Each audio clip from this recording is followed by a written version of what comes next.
Good afternoon, everyone from Singapore. And my name is Clemens Che from the Middle East Institute at the National University of Singapore. Today is our ninth installment of the ME 101 series that we have here at our institute after the introduction by our Executive Director, Michelle Teoh.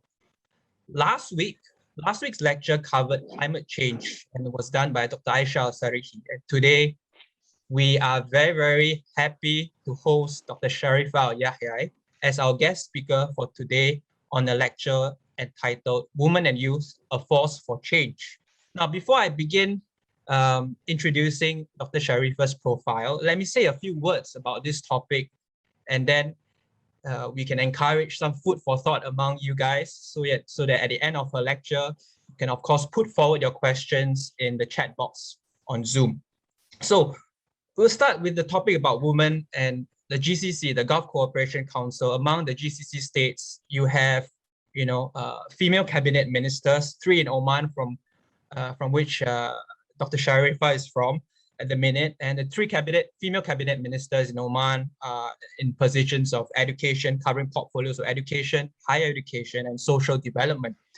And we see elsewhere in the Gulf so let's say the UAE has 9, Qatar has 2, Kuwait 1, Bahrain 1, and Saudi Arabia, currently has none, but has a chairwoman of the Saudi Stock Exchange, whose name is Sarah Al-Suhaimi. And since 2017, she has been in charge of the Saudi Stock Exchange. So the positioning of women in GCC cabinets and heading financial institutions is still a relatively young process. And if we look at legislative bodies, elected bodies, they had no recent luck with elected female MPs, notably, the Shura Council elections in Qatar, most recently, and last December's parliamentary elections in Kuwait, both produced no female MPs. And over the last 16 years in the GCC, women have gained the right to vote from Kuwait to Saudi Arabia, Saudi Arabia being the local elections in 2015, and in the UAE in 2006, then nationwide elections. So these are some things to ponder. And have women been involved in popular protests that you may ask because of the Arab Spring about 10 years ago? And we have seen recent revolutions, notably in Lebanon, Sudan, Iraq, and they were labeled al-Thawra al-Untha. So the revolution is female.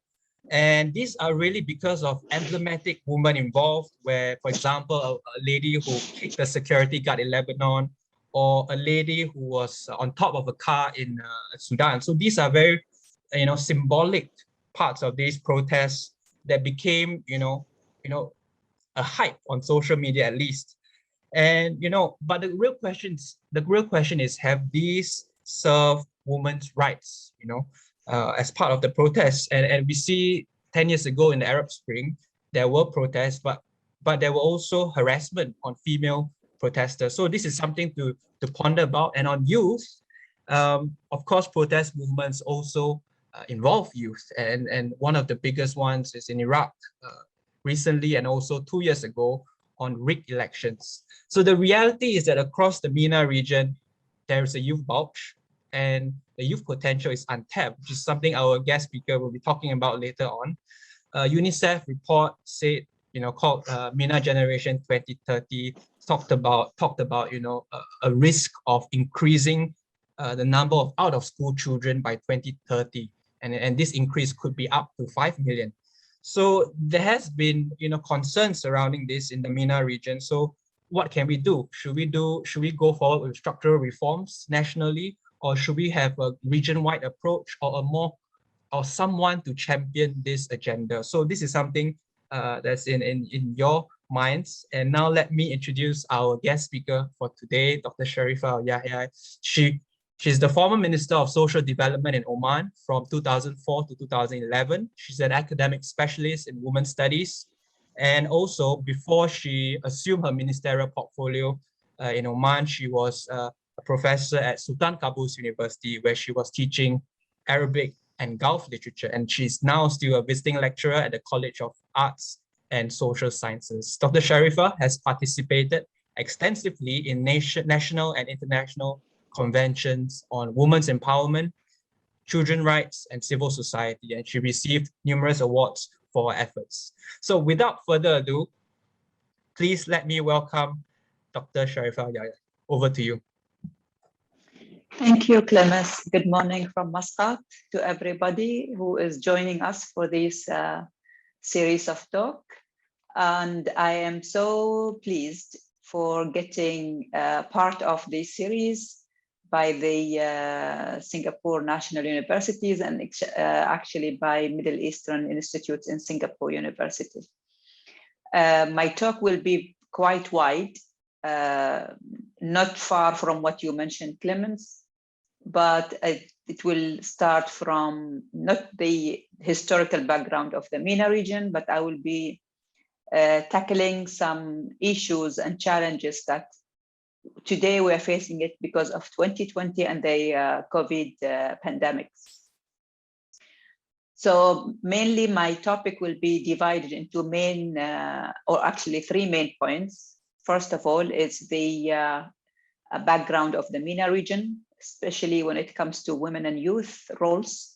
Then we will move toward what we have faced of 2020 implications on youth, women, and education, mental health, employment. This is actually we need to tackle, because this is what we have today as a very big challenge for the people of the MENA region.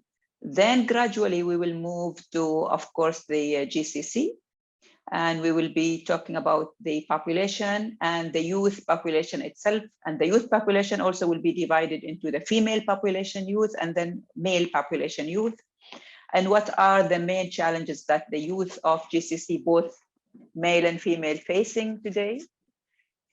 Then we will go end up with the challenges that we have and how to bring youth to be agent for change, or as we mentioned, to be force of change, actually in the very sensitive topic. And I think the whole world is facing it today. It's the economic recession that we are facing as a very strong implication of the 2020s and Corona COVID-19. So, but before that, let me just give a small brief about the Middle East, women and youth in Middle East. Actually, I think most of your people who attend the institute either have visited Middle East or GCC, or have at least friends, or have read about Middle East, which is the MENA region, of course, Middle East and North Africa. And they have some good idea about what we are living in Middle East and how we live and our traditions, our values, when it comes to the old generations comparing to the today's generation. They also, I'm sure that they have get close to the majority of what's going on in the region. There is another stereotype that it's been distributed in many publications about women actually of GCC or women in Middle East. The negative stereotype that presenting women as they are oppressed or they've been controlled by male-dominated societies, or they've been playing the role of being victims of the social or traditions or values. This stereotype, we cannot get over it if we just read or write about the same topic and we keep tackling it for nearly 50 to 60 years of our life. We have to go deep and think about what we have gained today as women in Middle East and the GCC as well. So let's go through what I am presenting, and my apologies, Clemens, that I couldn't send you the presentation earlier because I just finalized it yesterday. So the main topic, as I mentioned, and as you introduced, that the challenge beyond economics, women and youth, a force of change. I'll begin with what we face on the 2020.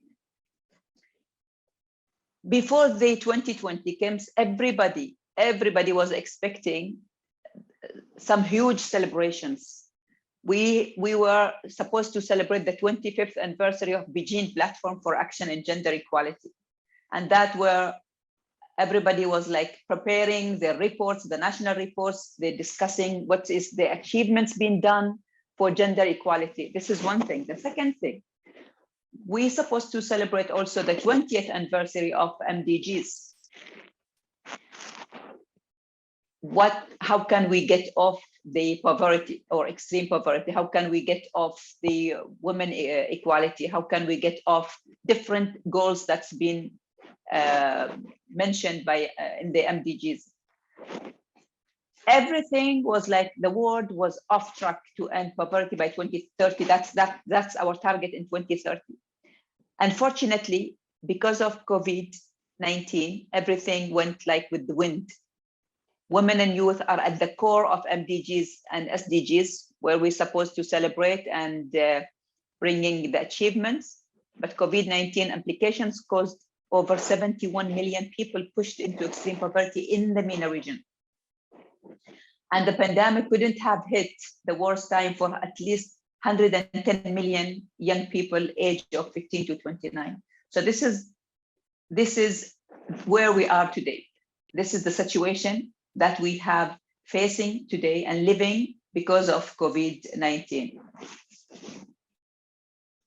Now I'll move to another slide, which is mentioned what we have as a global economy in 2020.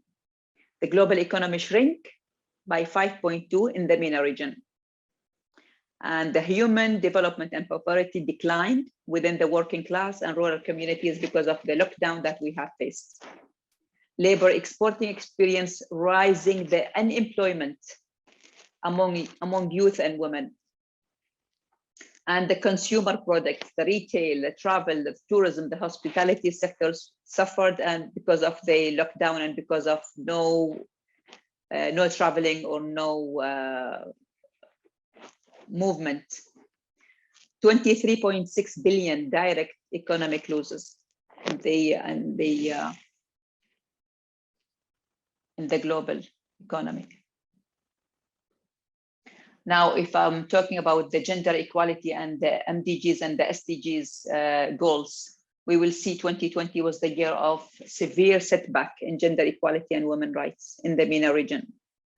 The MENA achieved 2.76% only in women workforce.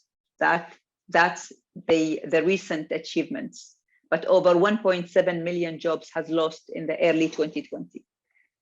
700,000 was only women jobs. On the other hand, an increasement by 3.4 in women unemployment rate. Beside what we have lost, there is also an increasement in the unemployment rate. So the full gender equality remains unreached. 36% women was the goal in local government and 25% in national parliament by 2020. This is in the MENA region. That was with the early 2020. But the pandemic deepening the pre-existence inequalities that we face in the MENA region. Now I'll move during the pandemic what women actually of the MENA region have suffered from. The lockdowns, the reduced mobility, intensified women care for home, children, women being locked within their home to take care of their children, to take care of the elderly people, and to take care of the online schooling students. The loss of male through death or the illness or unemployment rate, those males who lost their jobs, also it was heavy toll on women, especially those who are not working, women and mothers. So women spend about 3 times as many hours in unpaid domestic and care works as men in the MENA region. And when it comes to the children and how women will take care of their own children, because of the closure of childcare, the nurseries, the school pushed working mothers to leave their jobs, to be able to sit with their children at home. So 30% in the MENA region, domestic violence against women and girls increase, mainly in some countries like Lebanon, Morocco, Jordan, Egypt.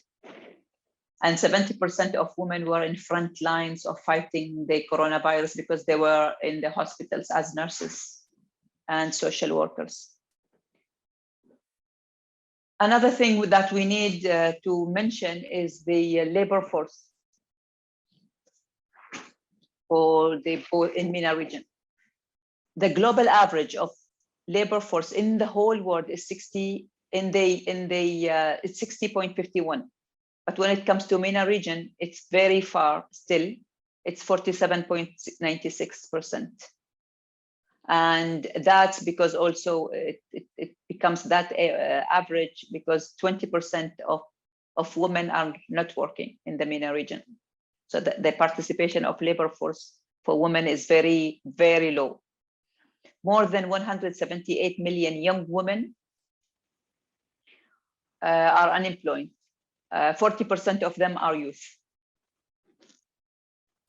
And those youth are informal sectors where they can have no insurance or no stability of the jobs. So they might lose it, and also not to mention the low wages.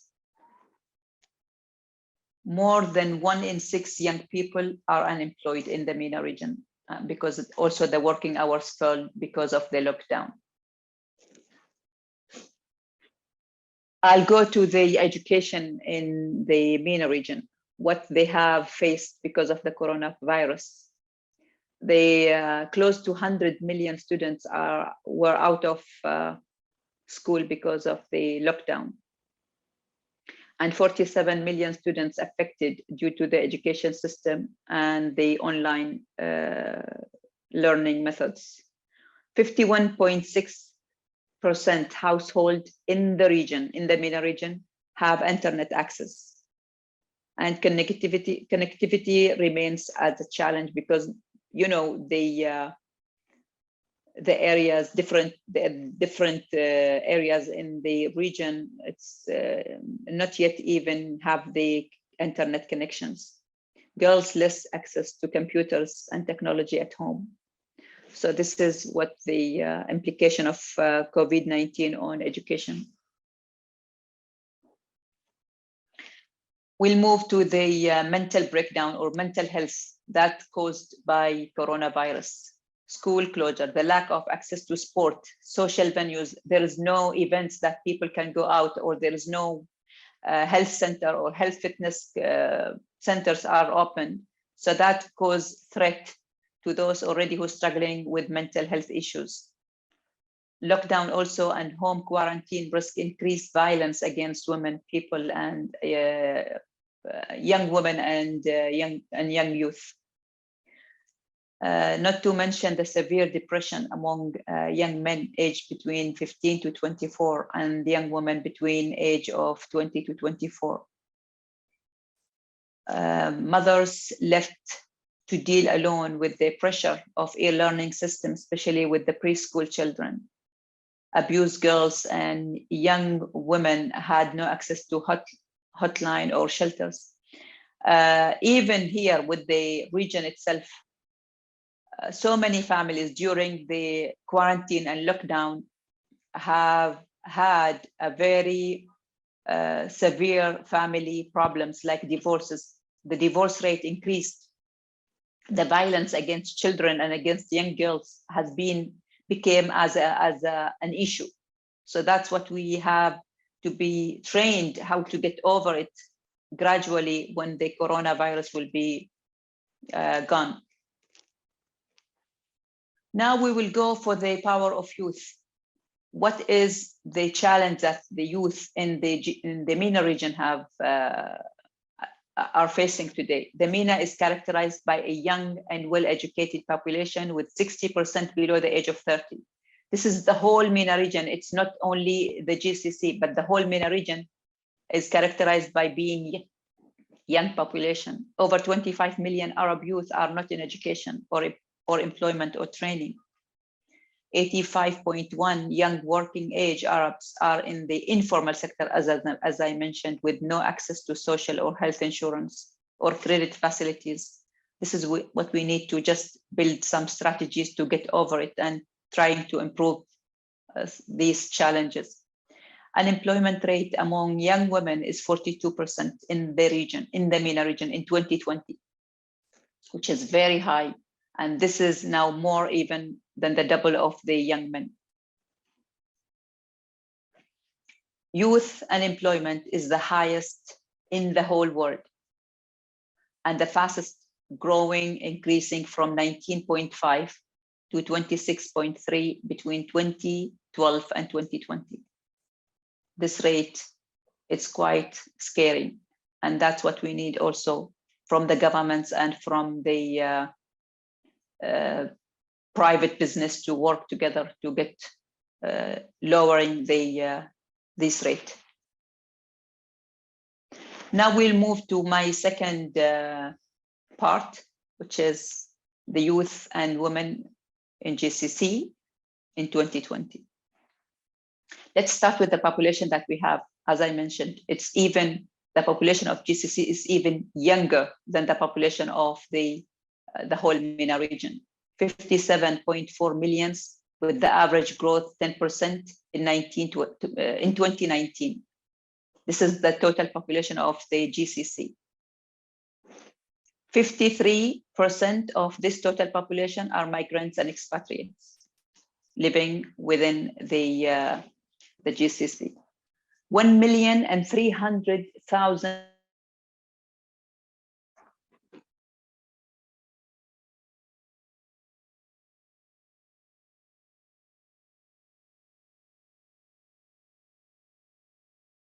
they are male, 400,000 are female.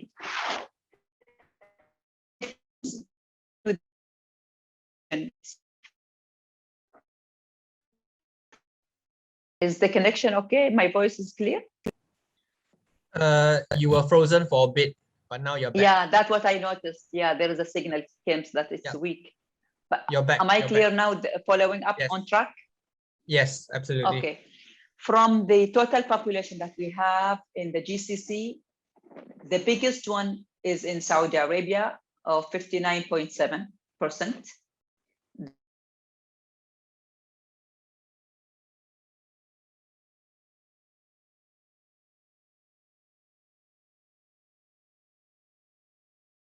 Most population is in Bahrain. So this is today, this is 2020 census by the National and GCC Centers data. Okay, now we will move to the youth of the GCC. How the gender imbalance between male and female. 21.9 of the GCC population in general, either nationals or migrants, are under the age of 15. 75.4 is between the age of 15 to 64 years old. And this percent is mainly migrants more than the population itself, than the nationals themselves. 2.8 are 65 years old and above. And majority of the third one, 2.8, are nationals. Because most who lives in GCC are working migrants. Now we will go on the gender imbalance, as I mentioned before. The gender imbalance that we have is 182 male to every 100 female. The male population within the GCC is 35.2 million, which is 61.3%. Female population is 22 million, which is 38.7%.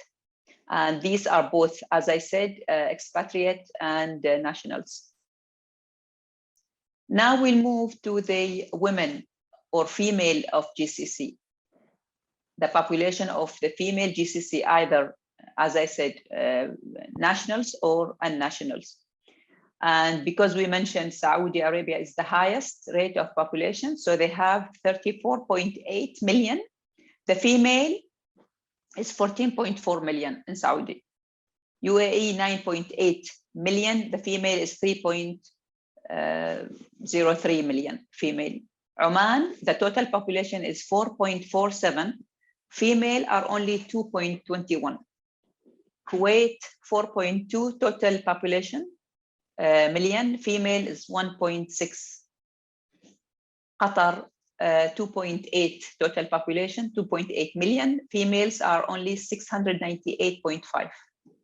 And we will come to the lowest. Bahrain is the total population 1.7 million. Female is 586, which is the lowest in the whole GCC region. We'll go to the agent of change or agent for change, the GCC women and youth. As I mentioned, this is the core of the topic that I'm talking about. We'll start with the challenge that we have in GCC among the population. 12% unemployed national youth are male. And 36%, which is the female. And if you see 12%, 3 times are female unemployment, 3 times than the male unemployment rates within the nationals themselves, within the citizen of the GCC. Total unemployment youth in Saudi Arabia is 32, which is the highest. Kuwait 16%, Oman 12%, UAE and Bahrain is only 7%, Qatar is 0.1%.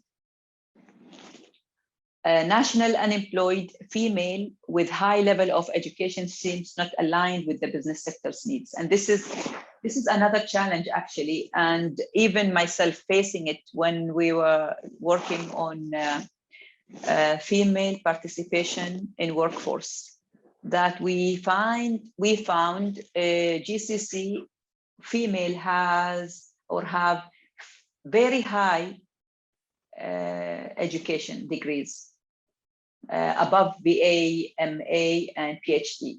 Majority of these women are not looking for a job, and they prefer that after graduation they will stay home taking care of their family, or even prefer to be taken care by male, either father or husband. So they are by themselves willing to stay home and doing no job according to their degrees that they obtained. We will go for the also jobs within the youth. Youth themselves elect to forego good work opportunities in private sectors. They don't want to. Why? Because they've been paid by their parents. They will be securing their allowance or their car or their mortgage or everything. So the parents will be also controlling the youth not to have a job in a private sector or in informal sectors. High job positions in private sectors require college degree, where the male youth don't have. They prefer not to go for a higher education. They prefer to have job with no job in private sectors. They were just looking for formal jobs opportunities. Women with higher degrees, as I said, and as I mentioned, that they prefer public sectors only. Some jobs are manual because they're seen by both job seekers and their parents, as I mentioned just a few seconds. Now we will be talking about the migrants in the whole region in GCC. Migrants, almost 50% of the total population of GCC, and they are a mix of high-skilled professionals and low-skilled, according to the job market required. Highest labor force rate in general in UAE, which is 87.3%. Then Qatar it has 82.1% of the migrants working. Qatar has biggest immigration rate in the world. It's 40%, 40.62%. And Qatar population has decreased by 50,000 early 2020, when the migrants start leaving the countries because of the corona. From January and September 2020, almost 196,000 person has left Oman, which is around 4.2%, for the same reason that Qatar faced. Now we will go for the female participation in the workforce in GCC. Women globally, as we all know, that they are overrepresented in sectors with face-to-face contacts. Women prefer to work with the not only the administration work, but they need to communicate face-to-face. Such sectors are worst hit by the pandemic, like retail, beauticians, salespersons, waitress, or hospitality. Female migrants in GCC largely found in healthcare, domestic workers, education, and preschools. That's where majority of the female workforce. 32 non-nationals female employed in different informal sectors. And female workforce participation dropped between 2017 to 2020. And this drop, it's the difference between each country. Like Qatar, it's dropped from 60 till 57%. In UAE, dropped from 56 to 52%. In Kuwait, 56 to 49, and in Bahrain, from 51 to 45%. In Oman, the female participation dropped from 34% to 31%. And finally, in Saudi Arabia, it's dropped from 28 to 22%. And that's according to the World Bank report in 2020. I'll move now to the female nationals, where they are actually prefer to be presented. They are in white collar jobs in public sectors. That their first priorities.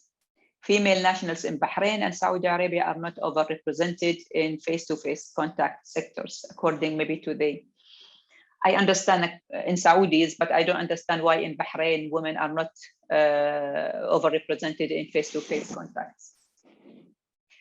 Women perform higher share of household chores, homeschooling children, and caring for elderly. There where they prefer to be presented. Now I will mention the same point that you start with it, Clemens, women in leadership. You mentioned Bahrain and Qatar in your introduction, that they have given the right to vote. And in Kuwait, Oman was the first in GCC. Since 1994, Omani women have privileged to have the right to vote and to be elected from 1994 in the Shura Council. But when it comes to women in leadership in GCC, the leadership position still in a very wider gap when looking at the number of women sitting on boards of directors. UAE score, of course, the highest, as you mentioned, with the number of women in 2017, 18 women in the high position of leadership, followed by 16 in Saudi Arabia. So these two countries are number 1 and 2 among the GCC women in leadership. 13% of GCC female as CEO only, compared to 21 in all developing countries. So this is still very low, that we need to get, I don't know, recommendations or strategies or policies that we have to bring more women into leadership positions. Share ranks in executive roles from 6% in Saudi Arabia, 7% in Qatar, 17% in UAE, and 22% in Bahrain. And unfortunately, I don't have a data about Oman.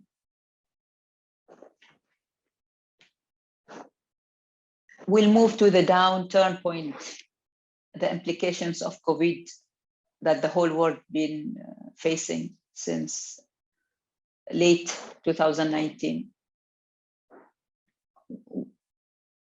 The main topic is the economy that we need to really tackle, and we need to discuss it widely and loudly, and especially the GCC economy. The socio-economic lockdowns turned 2020 regional growth dynamic around 180 degrees, like we're going to the zero ground. 2020 was marked by recession across the GCC as a whole. The economics contracted by 7.6%. UAE economic contracted by minus 3.2%, and in Saudi minus 2.3%. Oil prices dropped down very dramatically.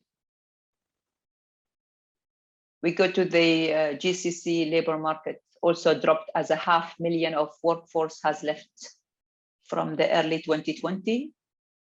Also, large number of expatriate depart, either by their will or because of the government and the private sector's lockdown. 300,000 or more in Saudi Arabia have left since the 2020. Economic downturn in tourism, aviation, oil sectors due to the decrease of the global demands, and the cost of the pandemic passed on people's life by governments through imposing pay, cut, tax, retirement scheme. That's all the GCC has shared since the 2020 to just recover the loss and the shrink of the economic growth. Now I will be talking, maybe this was the last topic or the last section of my talk. It's the how to get women and youth to be agents for change.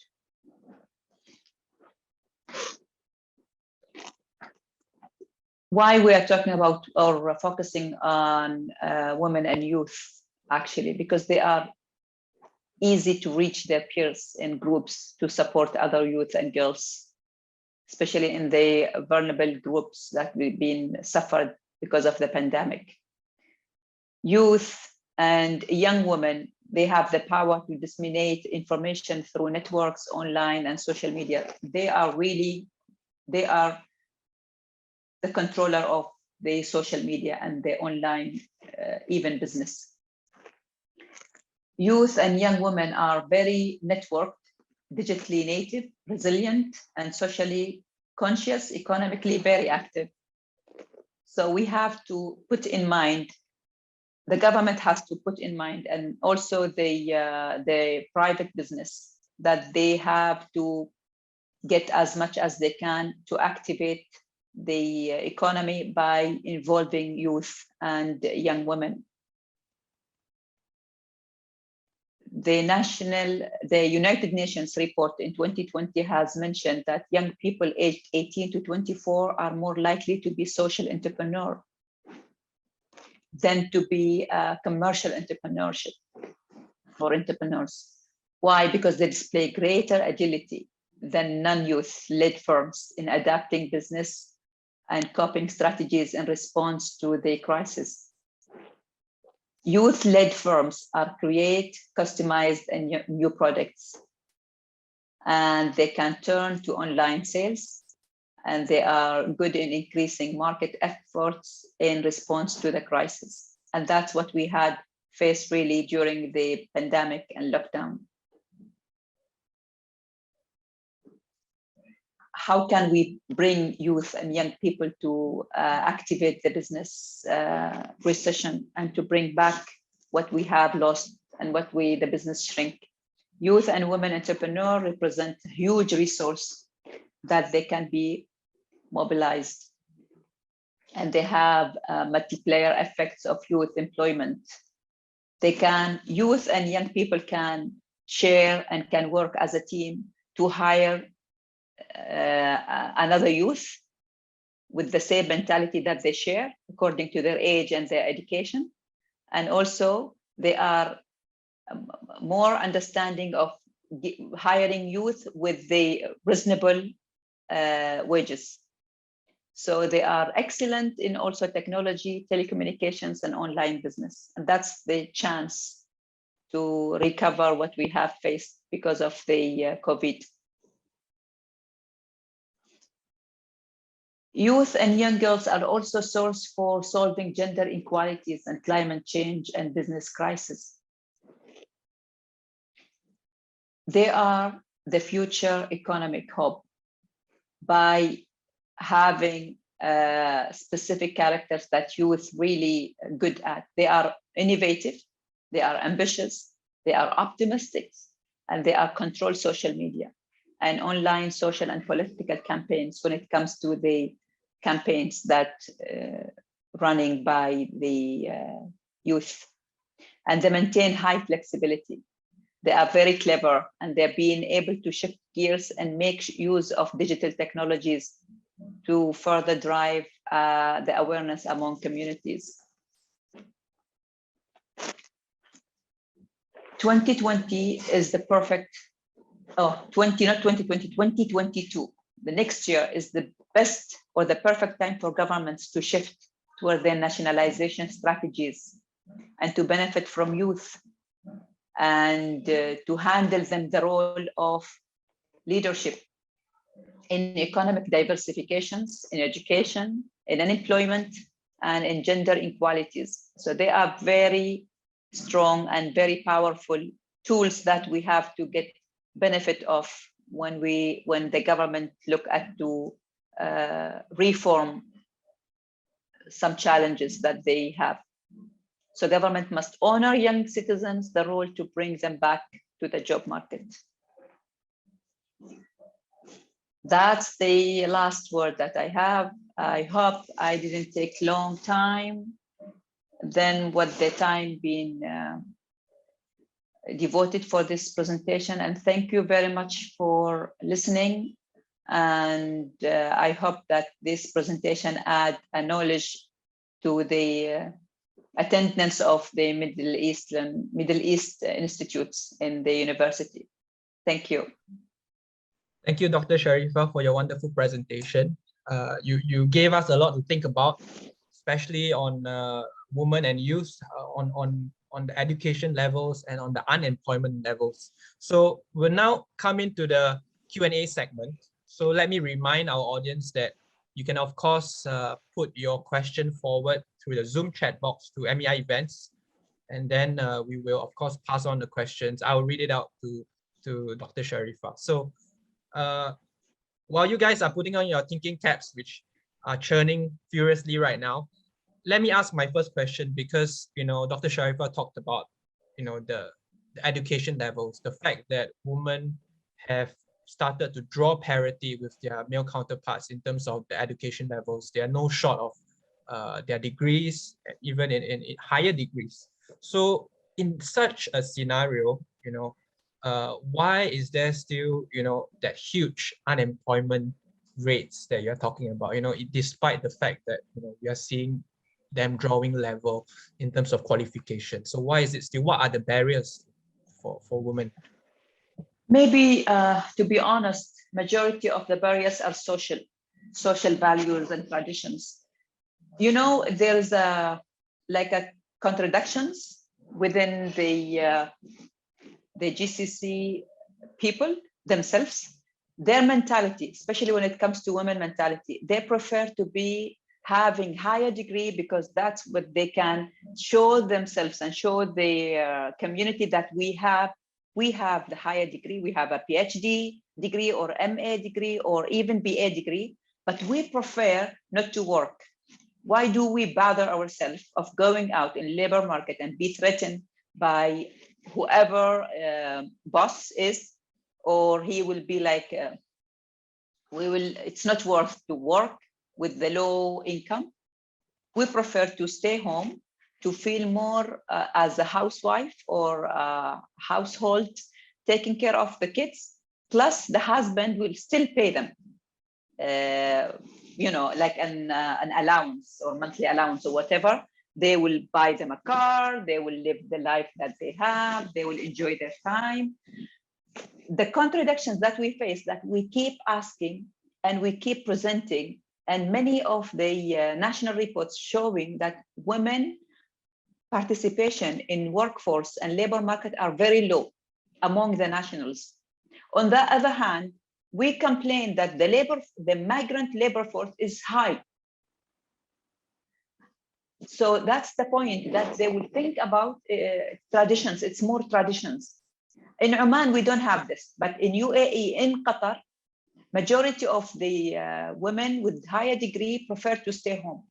And they're not even registered under the manpower or the Ministry of Labor as a job seekers. They said, no, we have a degree because we want to have a degree, but we don't want a job. We don't want to work.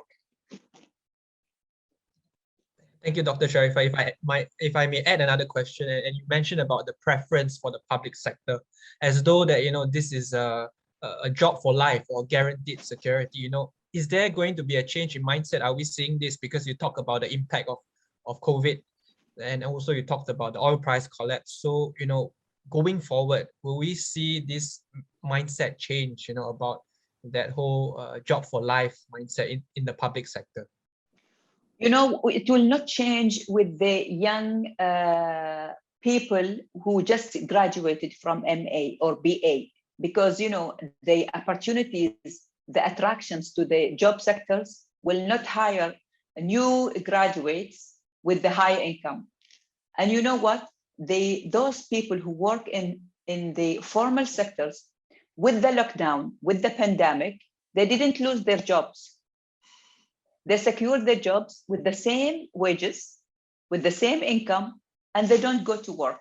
Those who work in private sectors or the informal sectors, they are the ones who been suffered and face really the implications by let them out from they left the job, not by their own choice, but they've been fired, or there was no demand for going to work. The mentality is it will change. It depends on how active are the private sector is, and how strong and how being supported by the government. This is all criteria that we need to look at. If the government support private sectors and encourage entrepreneurship to go as part of another arm of the national economy, then I'm sure the mindset of the young people will change toward the private sectors. But if it stay the same, there's no incentives that letting people to go and get a chance in the private sectors. On the other hand, some youth already felt the private sector is attracted to them. It depends on the type of business they're doing. If it's with the online sales or with the dealing with technologies and e-communications, then it will be another window to activate the private business, and that's where the youth will really feel attracted to the private sectors. Yes, and that's what you mentioned in your presentation on entrepreneurship. And I'll come back to maybe national strategies later. And of course, in Oman, you have the recent protest in Sohar, and that's of course an issue on about graduating without a job, or even incentives to participate. So now I have a question from my colleague, a visiting professor at MEI, Georgi Bustin. He asked, how does the youth unemployment rates affect migration outflow prospects? What are the possible directions of these migration outflows? Before or now? I guess I'll answer for him, maybe before and now. I guess both. We can say that before and after. Before and after. It was before. Most of the migrations in the GCC, not Qatar, we don't mention Qatar and UAE, but in Bahrain, Kuwait, Saudis, majority of these migrants are at the low-skilled workforce. These low-skilled workforce will not attract nationals, will never attract nationals. They are forego these specific jobs and opportunities because they want the prestigious jobs, and they want the prestige, a cliche, you know, where they can just loudly will say that we work as director or will work as senior positions. Today, by majority of the migrants left the countries, majority of them, and whoever stayed still in a market that not attract the nationals. When it's if we come like salespersons or beauticians or school teachers or nurses, these sectors will not attract nationals. But 2022 is another window for the GCC economy to reform by bringing the youth with no degrees. We don't have to leave them aside because these are the what we call the turbulence for the region.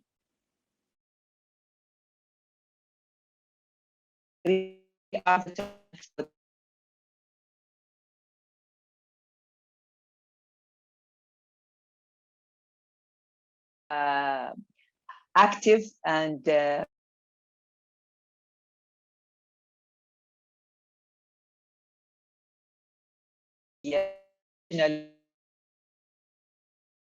because I see the freeze of the screen. The network is not clear, maybe. Yeah, you're on the red bar now. So now you're back. Just now you were frozen, but now you're back. We missed the latest part of your answer.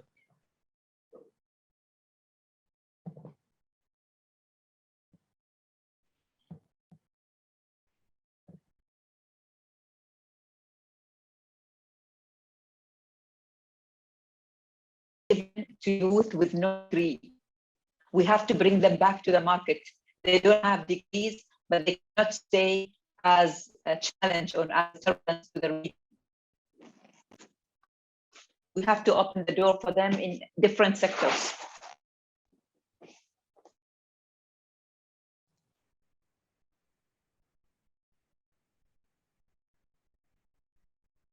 Okay, thank you, Dr. Sharifa. I think we got you back again. But you're muted at the minute.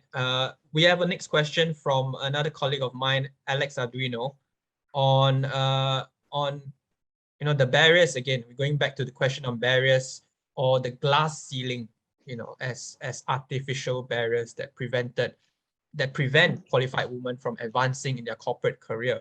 So, he asked, and you talked a bit about the social barriers here, but is it even possible for different classes of women to break through this glass ceiling? Because when we talk about women in leadership positions, there's a tendency for these to come from huge business or merchant families or from the ruling families. So now his question is really, can women from different social classes break through that corporate glass ceiling, or how and why? Women from normal social classes, they are the only tool to break that ceiling, the glass ceiling. Let's forget about women from high social class or royal classes, because they are not in need to be participated in the workforce. But those women who really get their degree and they work for it and they fight for it, they are the only tool that we have. They are the only agent that we have to break that glass ceiling and to be part of the job workforce. Thank you. And we've got another question from Tracy Lim, who asked, what is the best approach in the MENA region or the GCC towards integrating youth into the workshop? Do you need a top-down approach or a bottom-up approach? Both. We need them both. The bottom line approach from the community itself, from the youth themselves, and from the top one, it's from the government. Both has to be connected and work. And even those people who are in the government, they have to think from the point of youth perspectives. You know what, I'll give you another idea. about women became threat, especially with the higher degree, became threat to men. This is the same approach that people with the policy makers, especially, I will not say male or female, but those who are in the policy maker, they see youth as a threat.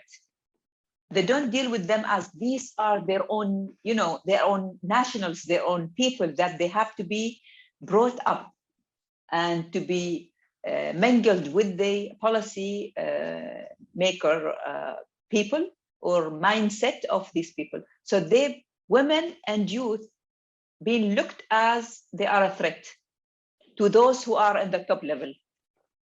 And that's what they need to really get rid of, that stereotype. Thank you. We got another question from Yuan asking Dr. Yahyai to comment on the state of girls' education in the rest of the MENA apart from the GCC. What is the status at the minute? The girls' education? Yes. Or female education. A female education is even better than within the MENA region. I mean, apart from the GCC. Apart from the GCC, it's still very wide gap to reach the gender quality education in the MENA region. It's still wider compared to the global gap. And another question, yeah, please.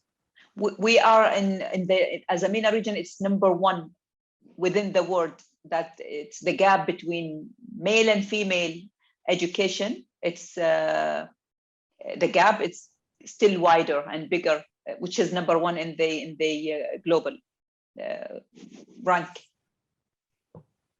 Another question is, what are the trends on gender perspective inclusion in the military sector, in the military force or security sector? Maybe this one, I will answer it from the Oman perspective or Oman methods.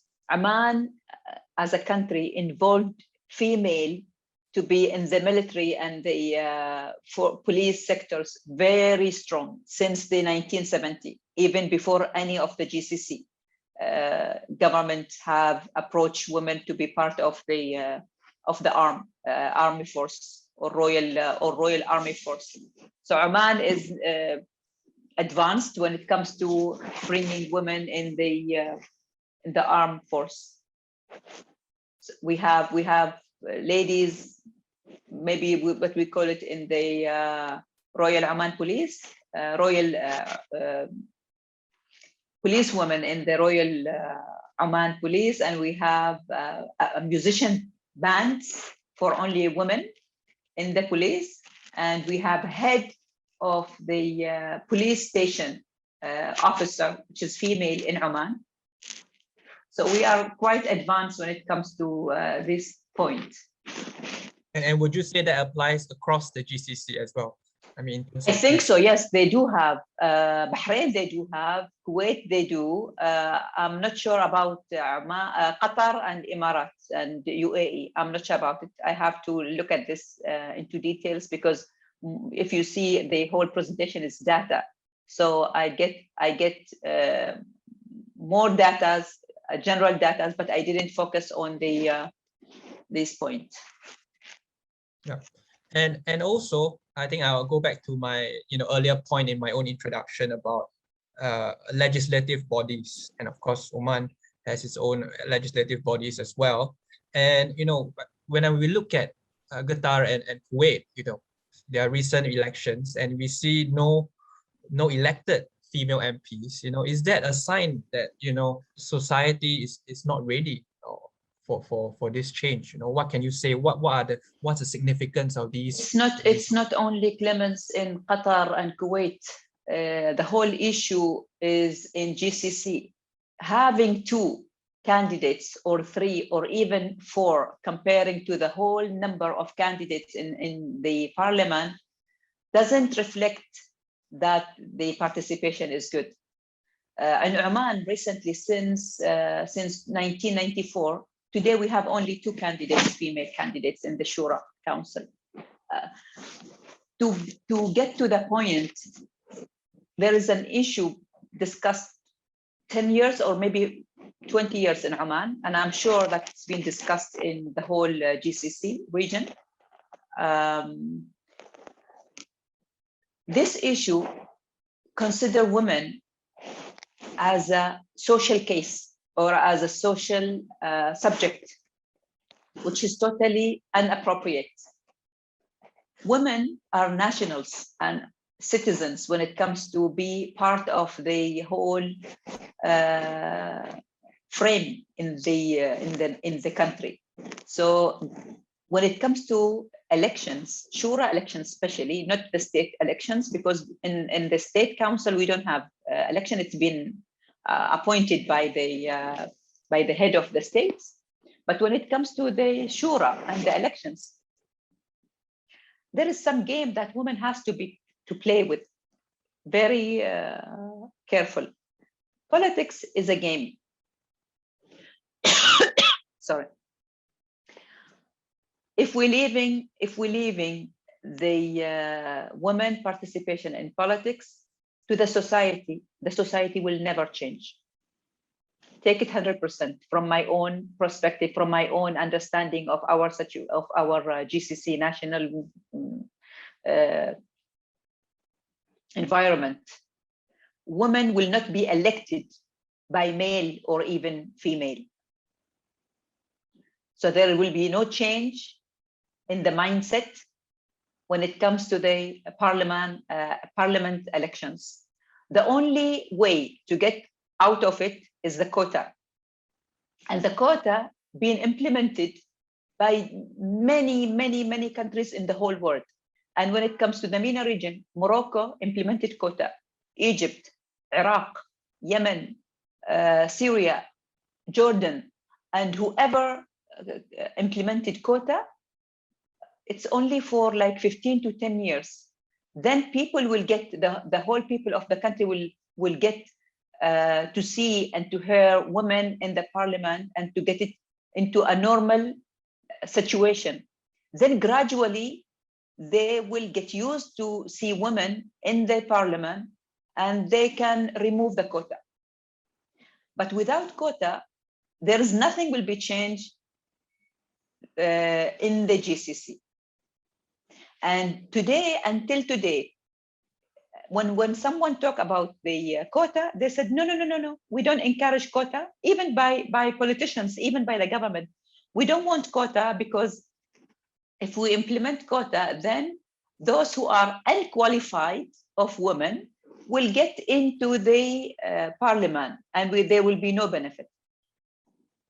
On the other hand, how do we measure men are qualified to this parliament? They've been elected by the people, either male or female or men of the whole country. So it's not because they are qualified. No, because people are believe in male-dominated country or society. So because they are male, they have the right to be presented in the parliament. But if it comes to women, no, women are not qualified to do that. So that's the contradiction that we have. So government has to implement quota, and that's the only way to change the understanding that we have. And this is actually, it's not good for the region, for the GCC. We've been talking about political participations, and we've been talking about women empowerment. We have to empower women through quota first, then we will open the door to be normal in the parliament. Yeah, that's a rather bleak outlook, and you know, you talked a bit about setting targets, setting quotas, you know, and this is where, you know, the question comes in about national strategies. You know, when should this come, and where are these strategies now? I mean, when we talk about women, you just talked about women. What about the youth? Are there any national, you know, policies or nationwide policies or national strategies in place to integrate newly fresh graduates into the workforce, or giving them an opportunity to come in? What's the status right now? Let's say yesterday we had the National Youth Day in Oman. So we celebrate the National Youth Day yesterday. There is a committee for youth, Omani youth. It's within the government entity. There is Ministry for Youth. It has to be strategy. And the Ministry of Youth really run by very young people. They are really very active. This is Oman, but the majority of GCC, as I mentioned before, Clemens, our population are very young, age 30 and above. So we have to, the countries has to believe in the youth capabilities and capacities. Where are we heading? I think we learned enough from COVID-19. We learned enough from the economy shrink. We learned enough from the business recession. So that's where we can start by bringing those youth. And to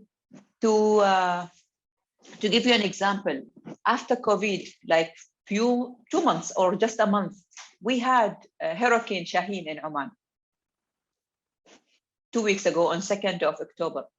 We had hurricane where destroyed North Batna region.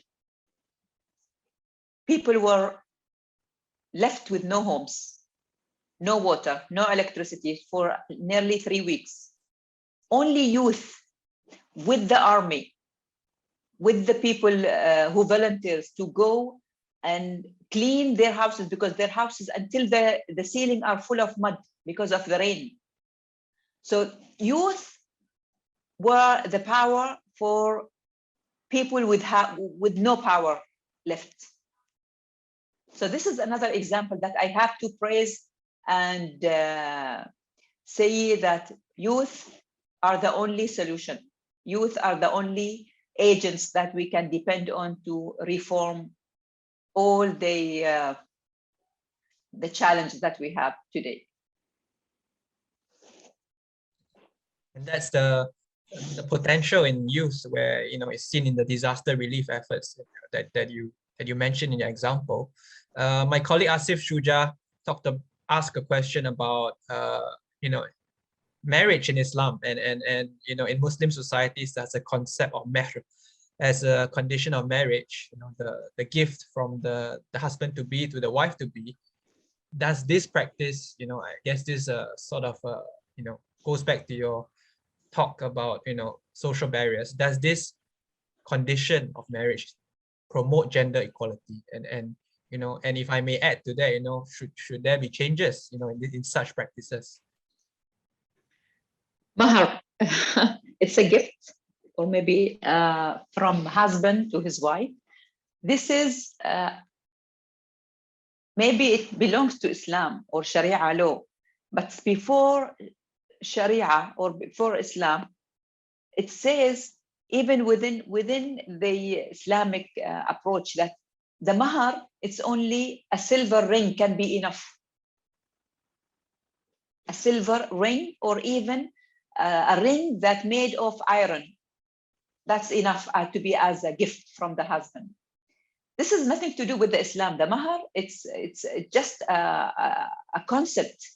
But what we are facing since, let's say, 50 years, it's unbelievable how people exaggerate when they ask for mahar to their daughter or to the bride. It's nothing to do with the Islam. It's the mentality of the community. People seeing the daughter as she is very high, I don't know how to say it, but it's not easy to be taken by a man or to be married to anyone. And he has to wait her by gold or by cash. And this is actually became another social and economic issue, because majority of youth who graduate, they have not enough money or not even earned enough money to be able to save that money to pay it for the bride that he will willing to have her as a wife. So he has to go to the banks and get loans. And that was really in 1980s, one of the issues that the government tackled, that the mahar has to be very, very minimized to the average that youth can live with no pressure on their own credits.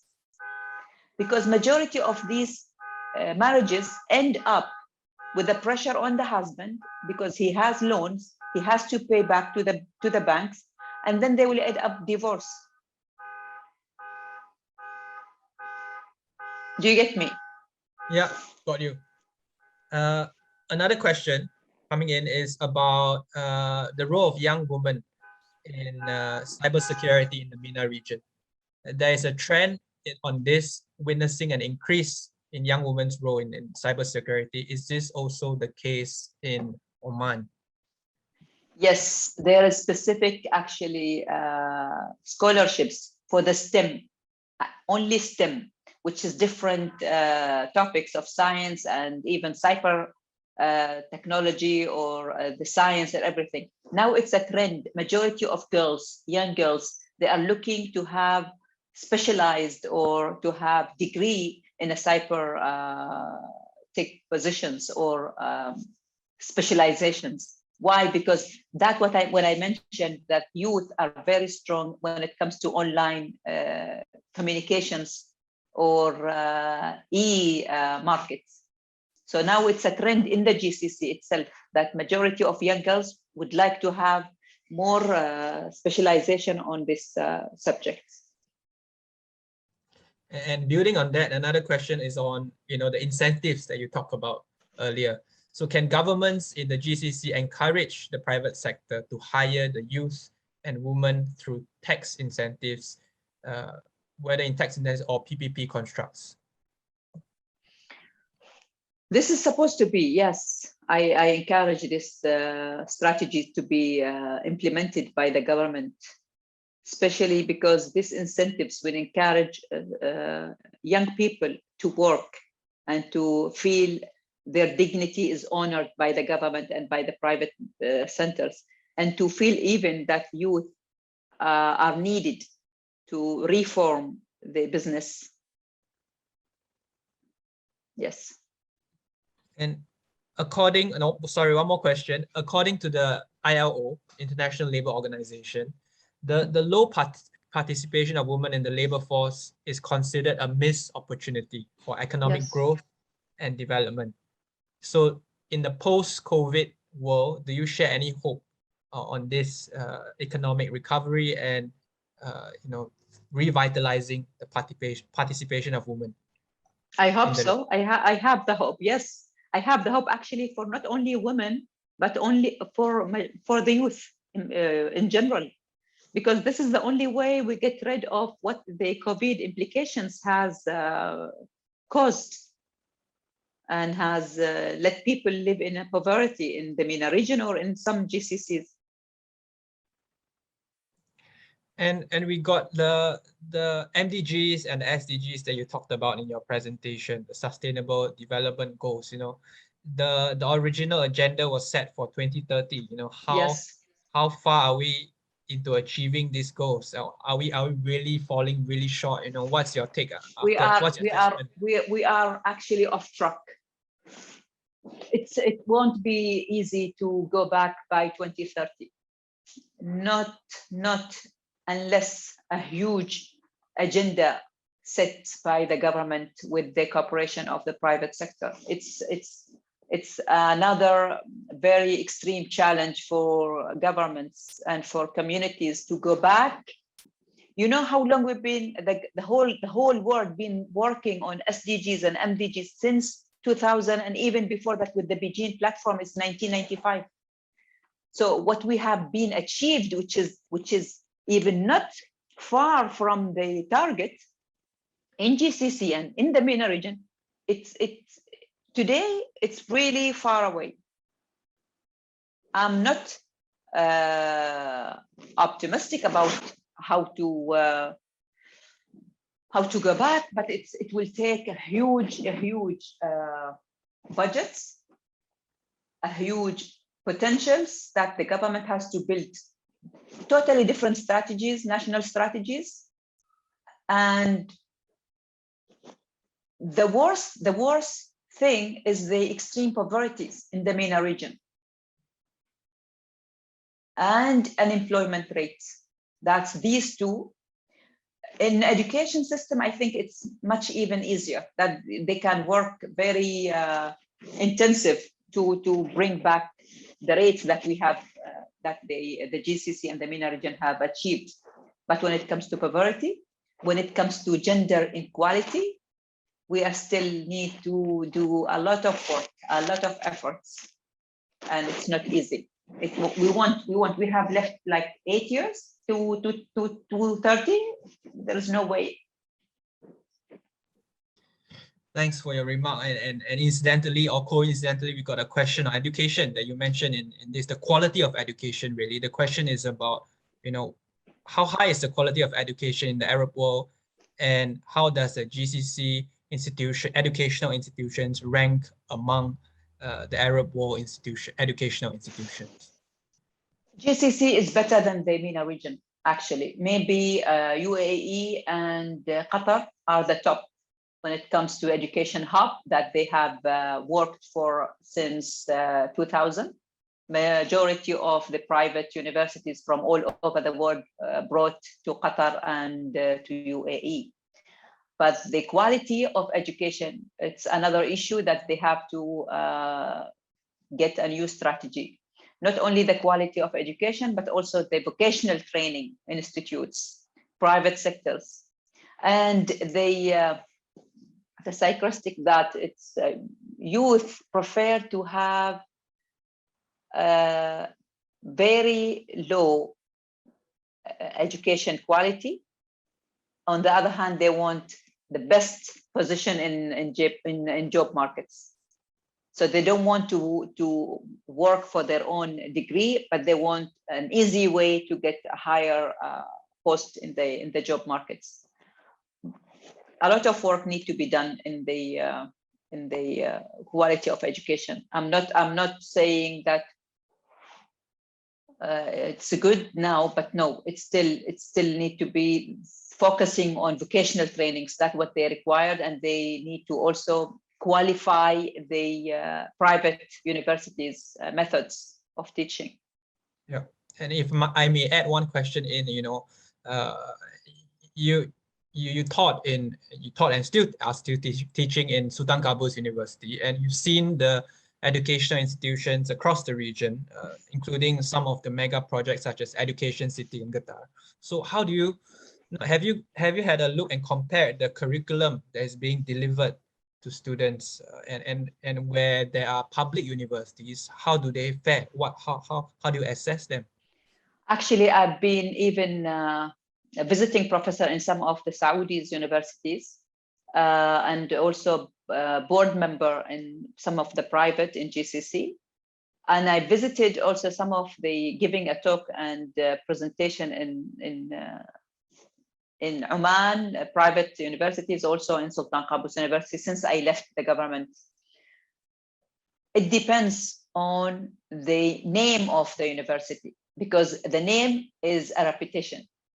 If it is very high standard university, either in Qatar or in Bahrain or in UAE, their methods of teaching are totally different comparing to the government universities.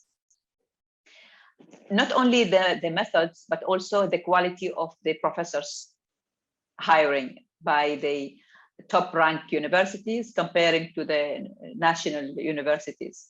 The paying as well, the paying incentives, another part. It depends on the university itself and the reputation where it is. Is it really university made by GCC or MENA region business people? So that's from A to Z. It's national entities, or is it being attracted by business people, but it's part of the world university rank universities. So yeah, that's the difference.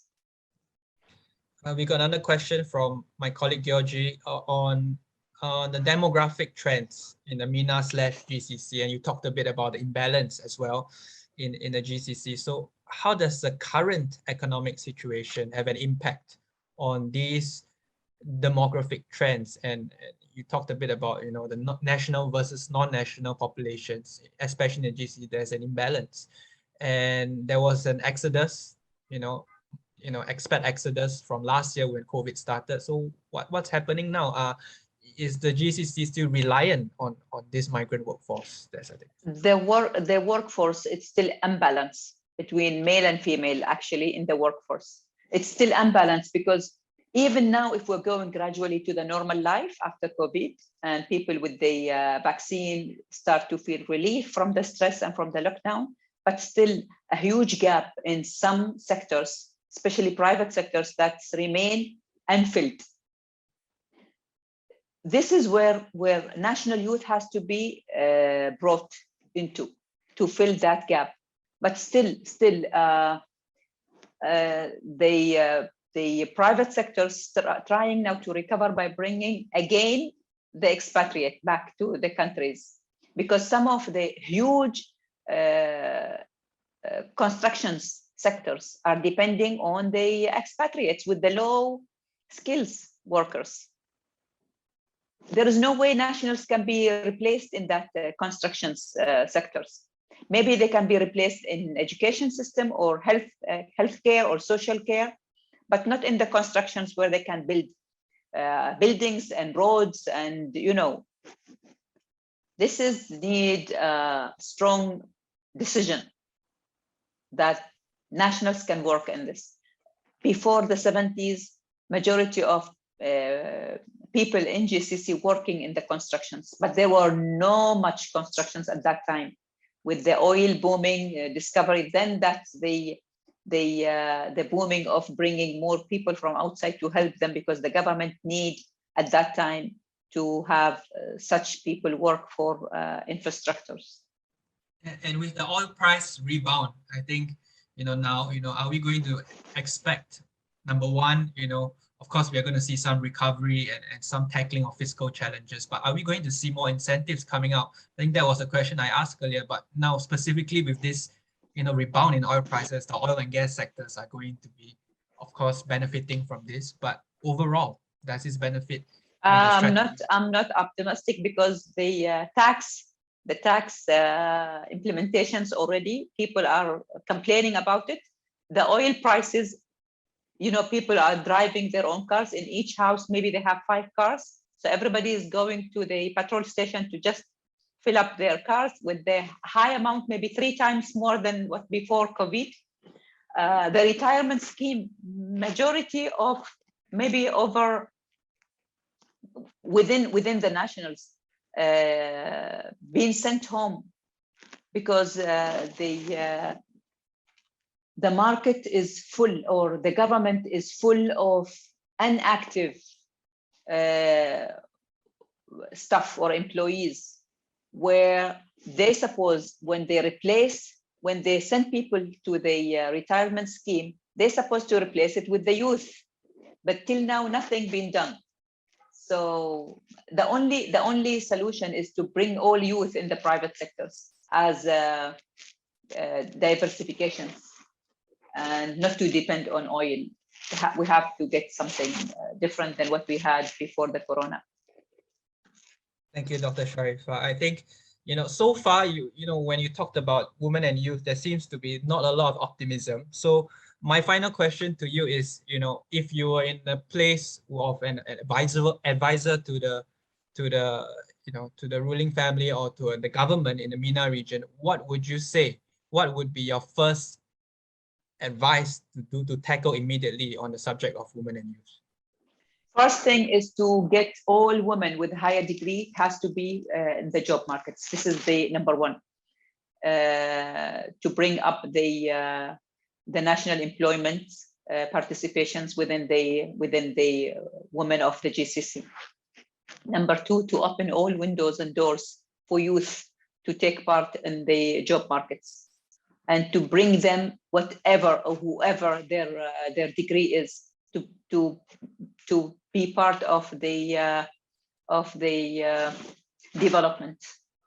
Number 3, which is the should be the best, is the quota implementation in the parliament for women. So let us close today's session now, and let me thank our guest speaker, Dr. Sharifa Yahyai, for joining us, for delivering a wonderful presentation, or staying us throughout the Q&A segment to answer all the questions, and to the audience, of course, for putting in the questions, and our MEI events team for making all of this possible. Thank you, everyone. And I'd like to say that next Thursday's presentation or lecture will be shifted to Friday because it's a public holiday, Deepavali, as you all know. And it will be on religion and political Islam by Dr. Noor Shahriar Assad. And also, interestingly, on Wednesday, the upcoming Wednesday, we'll have a webinar on the politics of sport following the Saudi takeover of Newcastle United. So stay tuned for these events next week. And once again, I'd like to thank Dr. Sharifa for joining us today. Thank you. Thank you very much, Clemens, and thanks for the audience and the students, and very best luck with all the Middle East Institute students and whoever joined us today for the talk. Thank you. Take care. Thank you. Bye. Bye.